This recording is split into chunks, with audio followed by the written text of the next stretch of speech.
It's really an honor to be here with my colleagues and with so many people who are here fighting on behalf of babies and on behalf of life.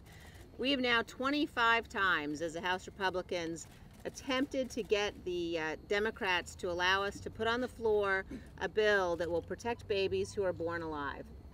And it is absolutely stunning to me. There really are no words to describe the sense that we all have, that we actually have to even have this debate. That in this day and age, we have to stand here and try to plead with the House Democrats to let us put a bill on the floor to protect babies after they're born. But it's a tragedy that not only will they not allow us to do that, but we're seeing all across this country, in state after state, we're seeing moves by state legislatures actually to take action that would prevent medical care being given to babies born alive after abortions. So we are in a situation today where, thanks to the tremendous efforts of my colleague Ann Wagner and of our whip Steve Scalise,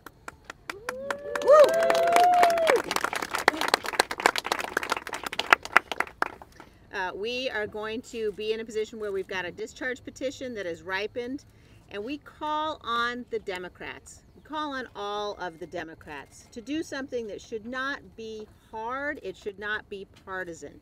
If you are for the people, that has to start with being for the most vulnerable among us, for the babies. You cannot be for the people if you will not protect our babies.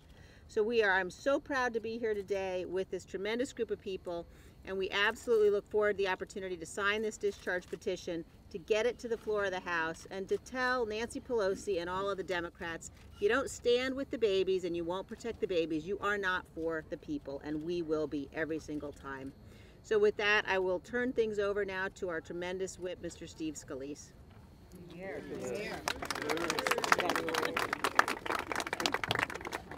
Thank you so much, Liz, and thank everybody for coming.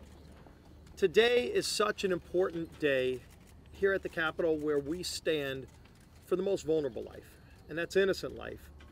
And when I talk about this issue, the idea that we need to bring this bill, Ann Wagner's Born Alive Abortion Survivors Protection Act, when I say we need to bring this bill to the floor for a vote, the first thing people say is, how is it legal in America to kill a baby after it's been born alive outside the womb? It's shocking. It's shocking. It's disgusting. It's something that no American should stand for. And in fact, when you talk to people from every walk of life, Republicans, Democrats, independent, pro-life, and yes, even most pro-choice Americans recognize that a baby born alive outside the womb should have the full protection under law, yet it doesn't. We need to pass this law for the very reason that we see states right now, like New York, celebrating the fact that they can murder a baby after it's born alive outside the womb. It's wrong. It's not only wrong, it's murder, and it shouldn't be legal. And so when people say, does it take an act of Congress? Why do you need an act of Congress? We shouldn't have to be here today having this discussion, but we have to stand up for those babies because it is happening in America. In fact, in many states in the nation, they don't have that same legal protection that states like my home of Louisiana have had in place for years, where we say you can't murder a baby after it's born alive. That protection doesn't exist in every state, and it's under attack. We need to make sure that this is a law consistent all across the board. Nancy Pelosi refuses to bring this bill up. But you know what? The good news is all of us here today have a message for Nancy Pelosi. If you won't bring it up, we'll bring it up. And that's what this discharge petition is about. So starting today, on the first vote series at 11:30, I will be joining my colleagues, starting with Ann Wagner, in signing a discharge petition that makes it clear to everybody across the country, you can't say you're pro-life unless you sign the discharge petition to bring this bill up for a debate and a vote on the House floor. It's the only way to make it happen. But we can make it happen, even if Nancy Pelosi won't. How can you have a leader in Congress say that they think it's okay to murder a baby once it's born outside the womb? It's happening. We're here to make it stop. I applaud all of my colleagues for their leadership in starting what is going to be, I think, a movement all around the country. As people watch this debate and as momentum grows, my goal is that today we have more than 100 members of Congress sign the discharge petition on day one. And we need to get to 218, so it's going to take a national effort. But the country's watching. And you know, people say it should be easy to get 218 signatures. Frankly, it should be easy to get all 435 members of Congress to sign this. But it's not. In fact, it's going to be hard. We know it's an uphill battle. But we don't come here to do the easy things. We come here because it's hard, and we're here to do the most difficult and toughest things, and most importantly, to stand up for the most vulnerable among us. And the person leading that charge, as someone I've been so proud to work with on this issue, so proud to see help elevate this so that the country now is paying attention after they saw what happened in New York, after they heard the governor of Virginia gruesomely describe on radio how they can murder a baby after it's born alive. Our leader in this fight, Ann Wagner.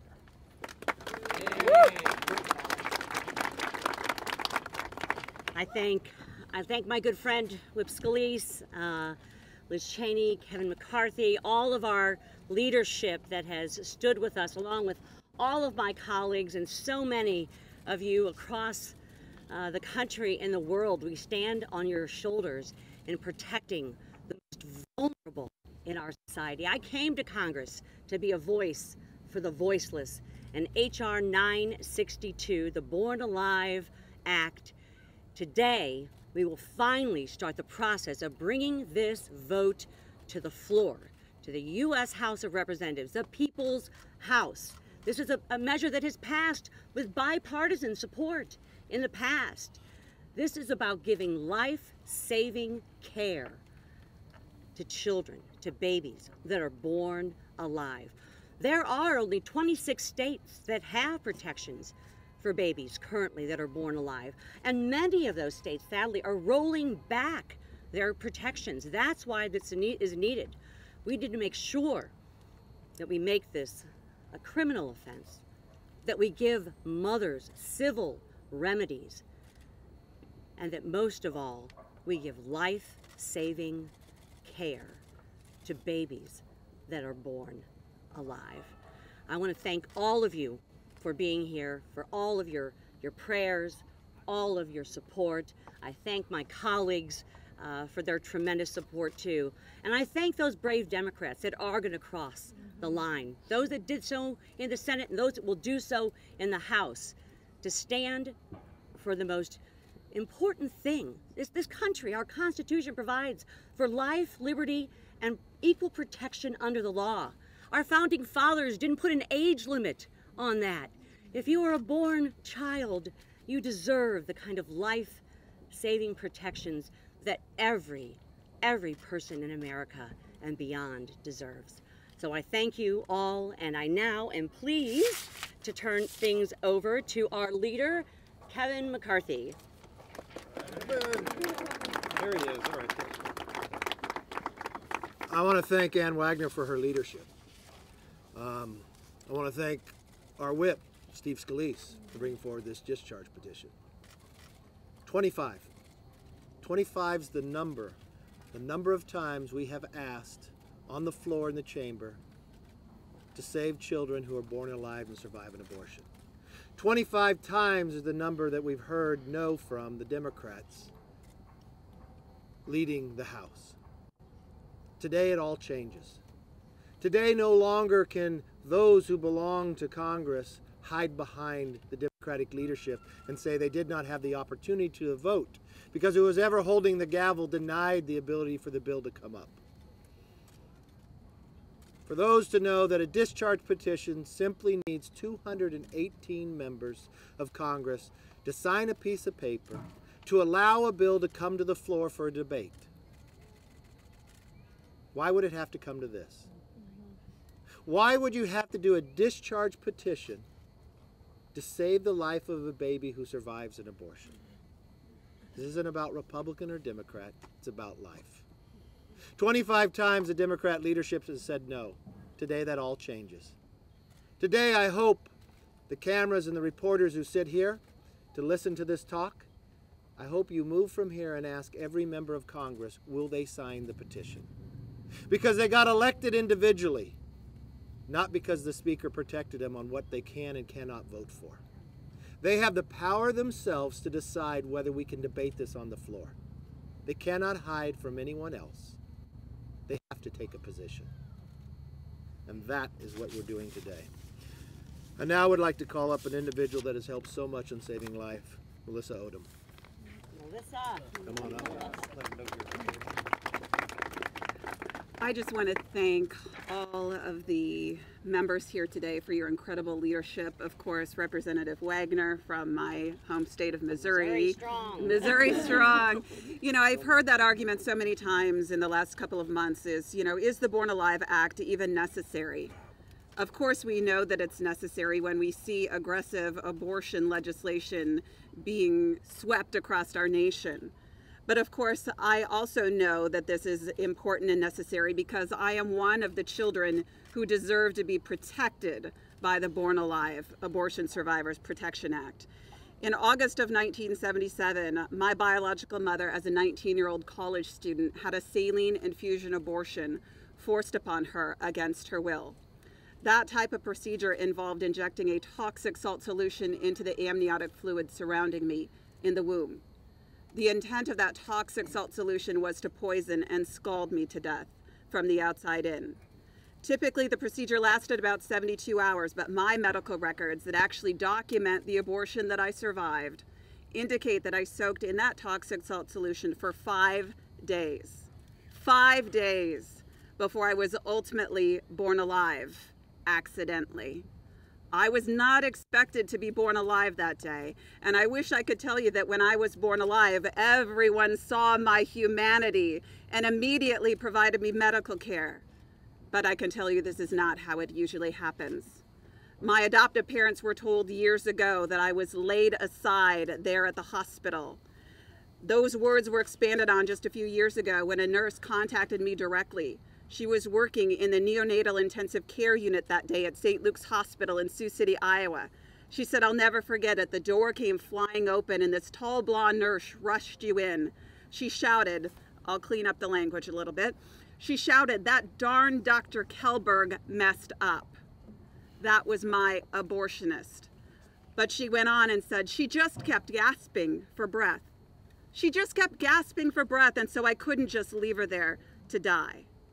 That nurse did something incredible that day, something that so many people now think is unthinkable, to provide me medical care. My life never should have been left in the hands of my abortionist that day. My life never should have been left to the luck of the draw who was working that day at the hospital. I am so blessed to be alive, to have survived, but that day I was one of the lucky ones. I am here today with 2 other abortion survivors, Claire Colwell, who is a twin abortion survivor, and Gianna Jessen, who survived also a saline infusion abortion. Give them a round of applause. But we are not alone in this. I work with abortion survivors through the Abortion Survivors Network. At this point, we've had contact with 281 abortion survivors.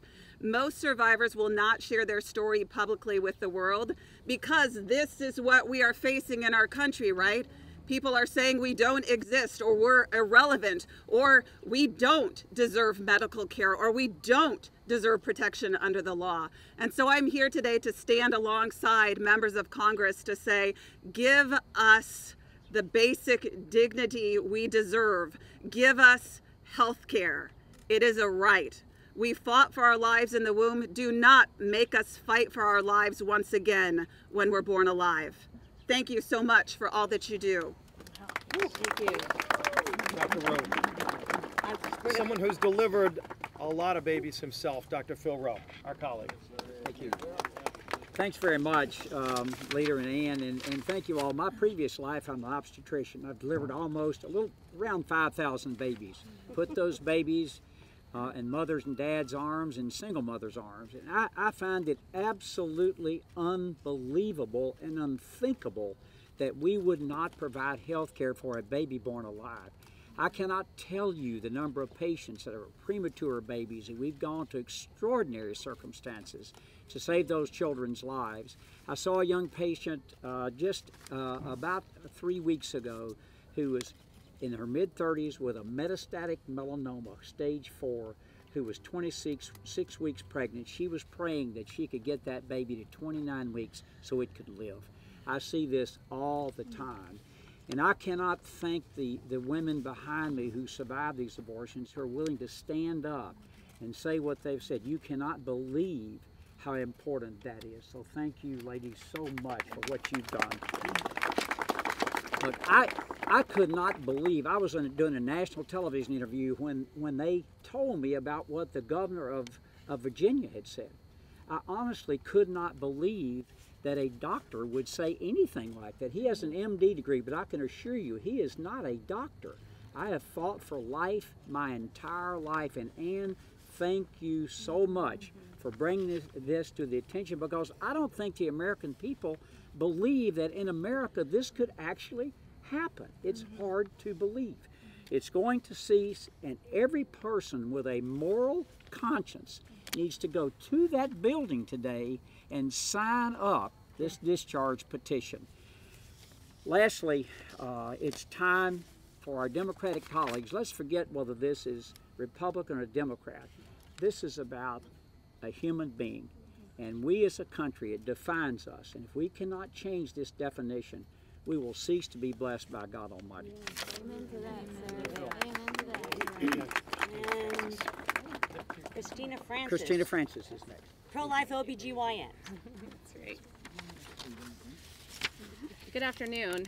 I'm here today to represent a coalition of more than 30,000 physicians nationwide, including the American Association of Pro-Life OBGYNs, who are calling for the House to not only vote on the Born Alive Abortion Survivors Protection Act, but to vote yes.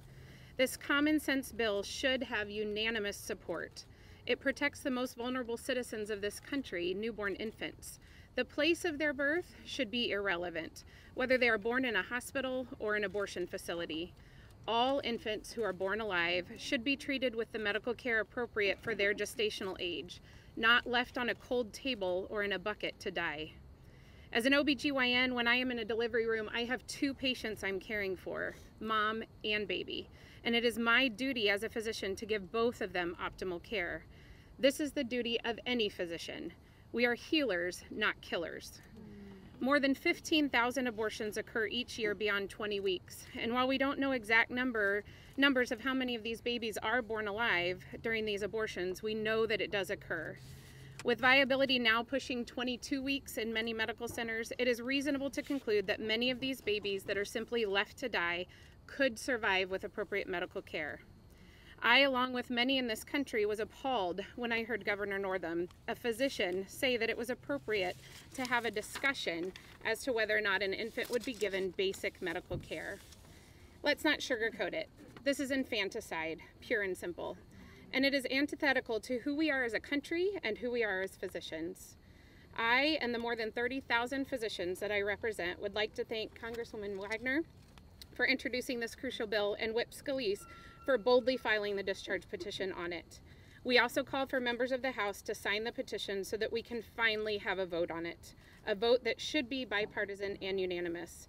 Opposing infanticide is something that should unite us all. And now I will hand things over to Representative Hartzler, Chair the great of state of our Missouri. Values Action Team. Thank you. Thank you so much. Boy, I am honored to stand here today arm in arm with my colleagues, with these abortion survivors, with these doctors and physicians who truly save lives and care for women, in supporting that everybody gets medical care, including our premature infants.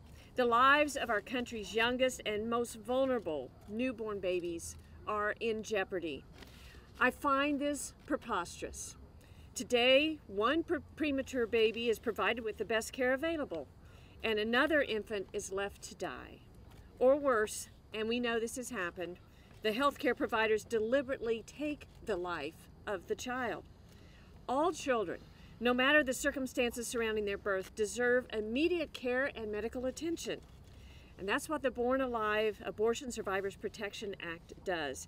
It simply ensures equal treatment for every baby. This is something that we can all agree on. Every living, breathing child deserves appropriate and immediate medical care. This is about decency, fairness, justice, and hope. Doing what is right for these children and their mothers. And I urge every single one of my colleagues in the House, Democrat and Republican alike, to sign the Born Alive discharge petition. Every child deserves the right to life. And now I turn it over to Jill Standing.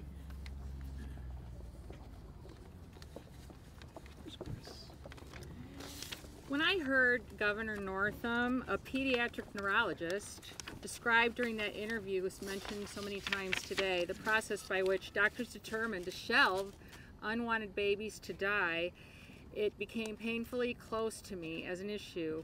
He said, and I'm quoting, "If a mother's in labor, I can tell you exactly what would happen.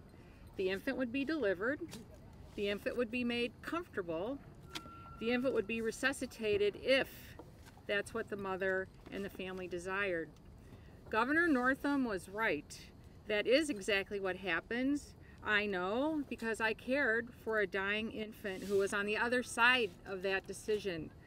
My experience was 20 years ago, but as Governor Northam made clear, it could have and probably did happen only yesterday. I was a registered nurse at Christ Hospital in Illinois when I discovered the hospital was involved in late-term abortions, and sometimes babies survived their abortions, and if they survived, they were shelved to die in the hospital's soiled utility room.